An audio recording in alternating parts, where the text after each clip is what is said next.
আসসালামু আলাইকুম, কেমন আছেন সবাই? আশা করি আপনারা অনেক বেশি ভালো আছেন। নতুন একটি ভিডিও নিয়ে আসছি। তো আজকে আমি এখানে কাতলা মাছ কয়েকটা পিস নিয়েছিলাম। এই মাছগুলোকে আমি এখন হলুদ মরিচের গুঁড়া আর লবণ দিয়ে ভালো করে মাখিয়ে নিচ্ছি। মাছগুলো আমি ভেজে নেব। তো আমি আজকে এই মাছটা রান্না করব আলু দিয়ে, আলুর ঝোল করব। তো এখন মাছটা ভাজার জন্য তেল গরম করে দিয়েছি। এই যে এখানে মাছ দিয়ে দিচ্ছি এক এক করে। এই যে মাছটাকে ভালো মতো দিয়ে দিই। তেলটা গরম না হলে মাছটা কিন্তু ভালো ভাজা হয় না। তাই তেলটাকে গরম করার জন্য একটু সময় লেগেছিল। এখন এক এক করে মাছগুলোকে আমি উল্টিয়ে দেব এবং দুটা উল্টানো দেওয়ার পরে আমার মাছগুলো ভাজা হয়ে যাবে। আমি ভয়েস কভার দিচ্ছি কিন্তু আমার গলা কিন্তু অনেক ভাঙা, জানি না শোনা যাবে কিনা ঠিকমতো। আপনারা আমাকে জানাবেন কমেন্টস করে। আমার মাছগুলো ভাজা হয়ে গিয়েছিল। এখন আমি মাছগুলো রান্না করব আলু দিয়ে। তো এখানে একটি কড়াইতে আমি তেল দিয়ে দিয়েছি, আর এখানে আমি ব্যবহার করেছি পেঁয়াজ পেস্ট। পেঁয়াজটাকে আমি ব্লেন্ড করে নিয়েছিলাম, তাই মনে হচ্ছে বেশি মিহি হয়ে গিয়েছে। সব সময় পেঁয়াজ যদি আদা বাটা থাকে তাহলে কিন্তু তরকারির স্বাদটা কিন্তু ভালো হয় আর কি। আদা বাটা মানে ভালো মতো মিহি করতে হবে না, হাফ ডান থাকবে পেঁয়াজটা। তো এখানে পেঁয়াজ দিয়ে দিয়েছি, আর এখানে দিয়ে দিয়েছিলাম রসুন, পরিমাণ মতো রসুন বাটা, মরিচের গুঁড়ো, হলুদের গুঁড়ো, আর আমি ব্যবহার করেছি ধনিয়ার গুঁড়ো, জিরার গুঁড়ো। একটু পানি দিয়ে দিয়েছি, নয়তো আবার দেখা যাচ্ছে যে লেগে যাচ্ছে, পোড়া পোড়া একটা গন্ধ আসতে পারে। তো ওই যে দিয়ে দিলাম জিরার গুঁড়ো। ভালো মতো মশলাগুলো দিয়ে কষিয়ে নিতে হবে।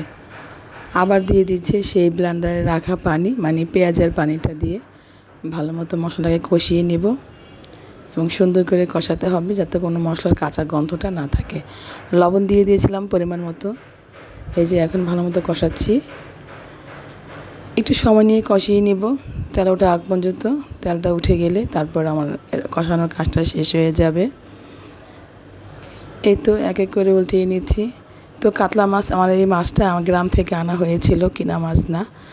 কষানো শেষ। এখন আমি এখানে আলু দিয়ে দিয়েছি। আলুগুলো আমি ফ্রেঞ্চ ফ্রাইয়ের কাটিং কেটেছি, আমার ছেলে বলতেছিল।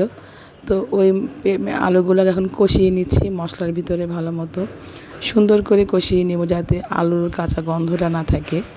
আর মশলার ভিতরে আলুটা কষিয়ে নিয়ে দেখা যাবে কি মশলার যে স্বাদ, মানে মশলার যে স্মেলটা একদম সুন্দর করে আলুতে ঢুকে যাবে এবং খেতেও খুব ভালো লাগবে। এই যে ভালো মতো কষিয়ে নিচ্ছি। কষানো হয়ে গেলে আমি এখানে পানি ব্যবহার করছি। পানি মানে একটু ঝোল ঝোল রাখবো।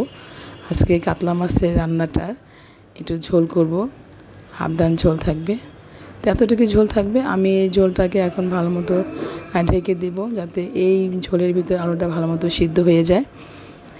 এই তো আমার এখন ঢেকে দিয়েছিলাম, আবার উঠিয়ে নিয়েছি। আমার আলুটা প্রায় সিদ্ধ হয়ে এসেছে।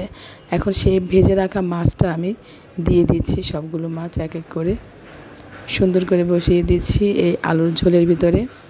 এভাবে রান্না করে খেয়ে দেখবেন, অনেক কিন্তু ভালো লাগে, মজা লাগে খেতে আর কি। আমি এই প্রথম রান্না করেছিলাম, মনে হচ্ছে যে আলু দিয়ে কখনো এভাবে রান্না করিনি। তো এই তো এইভাবে এখন ঢেকে দেবো আবার, যাতে মাছটা ভালো মতো মশলা ঢুকে মাছের ভিতরে। এই যে দেখতেও কত ভালো লাগতেছে। আমি আবার দেখে নিলাম আলুটা সিদ্ধ হয়ে গেছে কিনা। আলুটা সিদ্ধ হয়ে গেছে। এখন আমি টমেটো ব্যবহার করেছি। যারা টমেটো খেতে চান তারা দিবেন, যারা না খেতে চান সমস্যা নেই, টমেটো ছাড়াও ভালো লাগবে। এই যে টমেটো দিয়ে আমি আবার একটু ঢেকে দেবো। এই যে আবার ঢাকনা উঠিয়ে নিচ্ছি। আমার কিন্তু রান্না হয়ে গেছে, রান্নাটুকু শেষ। ক্যামেরাটা অন্ধকার লাগছে কারণ এই মাছের রান্নার যে ধোঁয়াটা গ্লাসে ভরে গিয়েছিল ক্যামেরায়, যার জন্য এরকম দেখা যাচ্ছে। রান্নাটা কিন্তু খুব মজা হয়েছিল। আপনারা কিন্তু রান্না করে খাবেন আর আমাকে কমেন্টস করে জানাবেন। সকালে ভালো থাকবেন। আজকে এই পর্যন্ত, আবার দেখা হবে নতুন কোনো ভিডিওতে, নতুন কোনো লাইভে। আল্লাহ হাফেজ। আমার জন্য দোয়া করবেন, আমার পরিবার জন্য দোয়া করবেন, আমিও দোয়া করি সকলের জন্য। আল্লাহ হাফেজ। আসসালামু আলাইকুম, টাটা, বাই বাই।